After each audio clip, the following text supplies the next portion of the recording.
നമ്മൾ ഇവിടെ ഉണ്ടാക്കാൻ പോകുന്ന യോയോ എന്നുള്ള ഒരു കളിപ്പാട്ടാണ്. എല്ലാവരും എന്നെ സപ്പോർട്ട് ചെയ്യുക.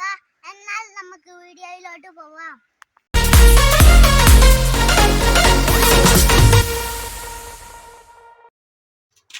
ഇതിനായി ആവശ്യമുള്ള സാധനങ്ങൾ 2 അടപ്പ്, 1 സ്ക്രൂ, 1 നൂല്. ഈ 2 അടപ്പിന്റെ നടുവിൽ ഓട്ട തുളക്കുക. ഇതിന്റെ നടുവിലൂടെ നമുക്ക് സ്ക്രൂ അടിക്കണം. ഇതിനു ശേഷം ഇതിന്റെ നടുവിൽ നൂല് കെട്ടുക.